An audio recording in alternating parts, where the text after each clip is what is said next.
Hey guys, it's Elyssa from ElyssaNalani.com. Welcome back to my channel. And welcome to the 6th installment in a series I've been doing here this month called Build a Better Year 2020. And if you have not yet watched the first 5 videos, then I invite you to check out the link to the playlist in the description box below, and you can get caught up on the series and what we've talked about so far. In the first video, we talked about how to do a brain dump and set life priorities. Then we talked about how to choose a planner or a planner system for the new year. And in the third video, we talked about setting resolutions and goals. And then in the fourth video, we talked about choosing a word of the year and a verse of the year. And then in the last video, we talked about how to write a mission statement. And then today, as you saw from the title of today's video, we're talking about how to make a vision board for the new year. Now, I'm just gonna put this out there in case anybody saw the pictures on Instagram. If you follow me on Instagram, you might recognize some of the pictures that I'm gonna be using, because basically what I did earlier this year, I made kind of like an inspiration board for my office. And because I really liked the aesthetic of that board and I didn't really necessarily need another one as my vision board for 2020, I just deconstructed that inspiration board, and I'm going to add a couple of things to it and kind of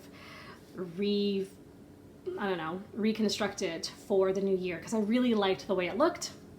I chose those pictures for a reason, and so I'm just I'm doing it to kind of give it a new face, but I'm also kind of deconstructing it and reconstructing it for your benefit.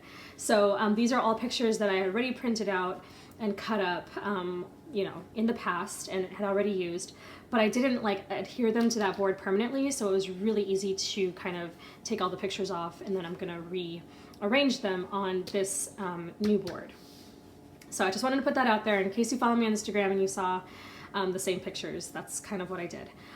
Also, as far as vision boards, there's a lot of information on vision boards on the internet, whether you're just Googling it or whether you're on Pinterest. And I just kind of wanted to put this out there. Vision boards are used for things like visualization and manifestation. And those are not necessarily concepts that I subscribe to. I don't believe in the concept that if you visualize something or you think about it enough that you can manifest it in your own life. I do believe that if you put something in front of you, a goal in front of you, let's say you wanted to write a book, or you want to be a really great musician, or you want to excel at your job. These are things that you can work on. These are things that you can kind of place in front of you. Let's say you wanted to run a 5K, okay? And you put that on a sticky note on your bathroom mirror, run a 5K before you turn such and such age, right? That is going to take hard work. You can't just visualize it and think about it enough to the point where you can just get up and run a 5K. You have to put in the training. You have to wake up early. You have to take care of your body. You have to do all of these things in order to meet that goal. So, and I don't know all the ins and outs. I'm not well versed on the concepts of visualization and manifestation, but I just wanted to, because vision boards are one of those things that are attributed to those concepts, I just wanted to make it clear that I believe in the power of prayer. I believe in the power of hard work and focus and intentional decisions.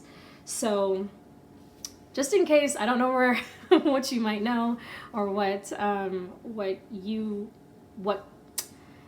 you're coming to this with, the context that you're coming to this with, but I just wanted to let you know kind of where I stood on those topics and on those concepts. Because for me, a vision board is just something fun to use, and it's something that I like to see. It gives me motivation, it gives me inspiration, and it makes me feel happy, just the way that like looking at my bookcases make me happy, or seeing a really pretty piece of art. It's just something that I like to have around, but not necessarily for the same reasons that other people might use them. Okay, that's all I'm going to say on that, and I hope that makes sense. Now, I do have a couple of pictures here to cut out. These are all photos, except for this one of me and my husband. These are all photos that I got on Pinterest. And I get this question fairly, not too often, but I've gotten it frequently enough that I do want to say that when I print pictures from online, if I have it, I print it on 32-pound paper. And 32-pound paper isn't always available where I shop for paper. So sometimes I have to order it online. And if you've never ordered it online, I do have a link in the description for the kind that I get off Amazon. And you can try that out. 32-pound paper is my favorite weight for printing pictures and for printing planner inserts. It's nice and thick. It's very smooth. It takes ink well, and pictures come out better on 32-pound than on lesser weights like 20, 28, things like that. 28 is the next down that you can get like at an office supply store that I'm aware of, and it's okay in a pinch, but it's not nearly as good as 32-pound. So in case you're wondering, because I do get asked that question, I like 32-pound. Okay, so I do want fitness to be a focus of the year, and so I have some of these pictures. I also have pictures of kind of like clothing styles that I like. Oh, there's another fitness one. I don't think all of these are printed on 32-pound, actually. I think some of them are 28. But anyway, that's okay. I also have some outfit styles that I like. This woman has a blowout, which I can do to my hair if I really work at it. That's kind of the cool thing about having naturally curly hair. You can wear it both straight and curly. So some clothing styles that I like. It's a typewriter. There's a mug that says good morning. We have some flowers. I love flowers. I love books. I like books and tea. I like old-fashioned things. There's a kind of a vintage bike. This is like a camping scene. My husband and I like the outdoors. And then here are some words and some sayings and things. So what I'm going to do is I have my tagline from the blog, Live Well, Stay Focused. And then I have my word of the year, and I just wrote stay classy. And I'm going to cut this out. And y'all, I just went on Canva, which if you have never used the website, it's linked below as well. And it's a free site that you can use to design things. It's really cool. I love it, love it, love it. It's what I use to make the graphics for my blog. I have a paid, what do you call it? Not subscription, but I pay for the service, so I have a few more perks, but the free service is really good as well.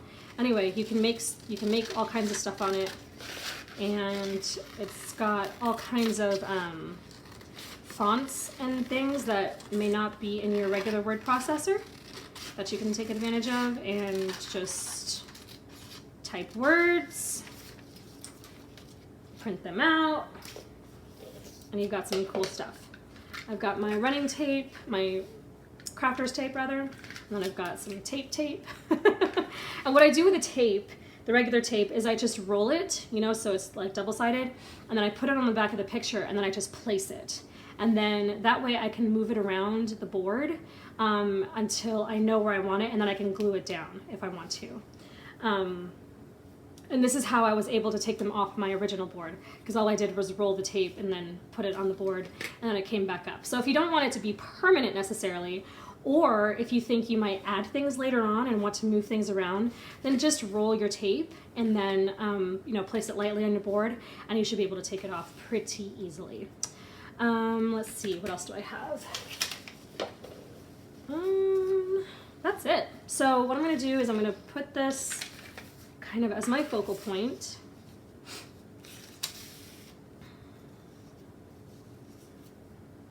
Right? Okay. And then I'm going to place my pictures around.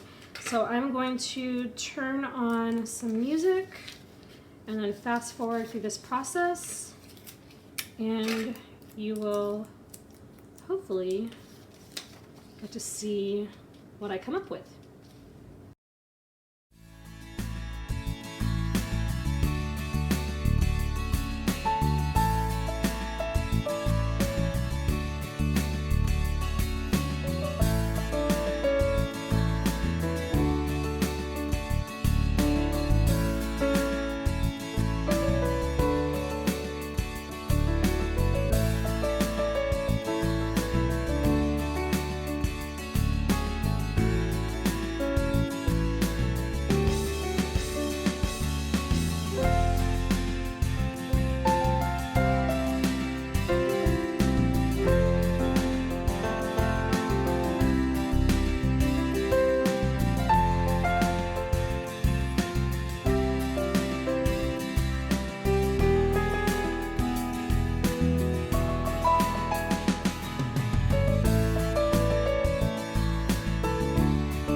Okay, I'm gonna leave it here. I'm not, I don't know if you noticed, but I haven't taped anything down. I'm not gonna tape it down until I've kind of let it sit for maybe the rest of the day. I might even leave it until tomorrow just to make sure that I'm good with it. I might also add or subtract a few things too. I'm going to keep looking online on some of my Pinterest boards to see if there's anything I want to add to it. It has the general look and feel that I want. I love that it has the words here in the middle, but I don't want to make it permanent until I'm 100% satisfied with it.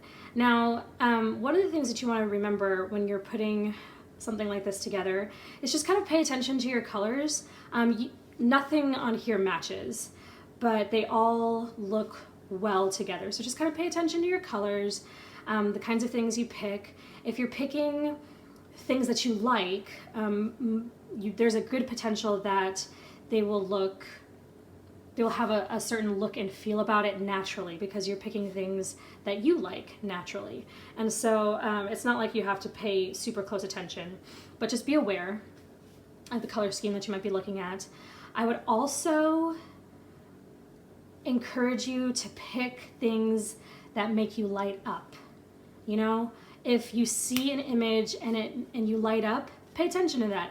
Consider that. Not every picture that you see is something that you may settle on, but just kind of, if you use Pinterest to make a board and collect pictures that you like, weed out the ones that maybe don't go well with the rest.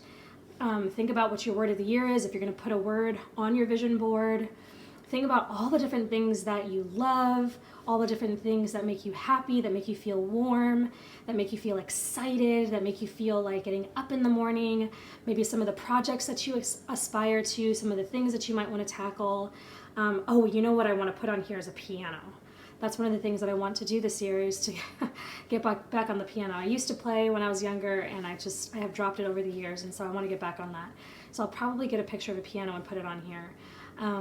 So yeah, just kind of think about what you want to get done and put the pictures on the board that make you happy. This is just a project board that I got from Walmart. You can get them at the dollar store, you can get them at Walmart, a hobby store, whatever. It can be a thinner poster board. This is one of those foam boards, so it's got a little bit of thickness to it. You can frame it if you'd like. I don't know if you can tell, but some of these pictures are kind of hanging off the edge. That's how it was in my first kind of rendition of this board. And so you can leave it, naked as is, or you can frame it however you want to do it. But just don't think too much about making it perfect. The fun thing about doing a collage is that you can just layer things. The whole picture does not have to be visible. So you can layer things and just make it real hodgepodge. You can make it as sparse as you want if you want a little bit more white space, or you can make it as dense as you want. And so it's really up to you. There's so many cool things that you can get off the internet and use. I don't really have magazines, otherwise I would have used magazines, but I don't keep them around. And if I do have magazines, they're ones that I want to keep, together, so I'm not going to go cutting them up. So yeah, Pinterest was a really, really good tool for something like this. If you have any questions about vision boards, let me know. Otherwise, I hope this kind of gave you some inspiration on how you might want to put one together for yourself, and just use this as a tool to keep you motivated. Thanks so much for watching, you guys. I hope you have a great rest of the day, and I will talk to you all later. Bye-bye.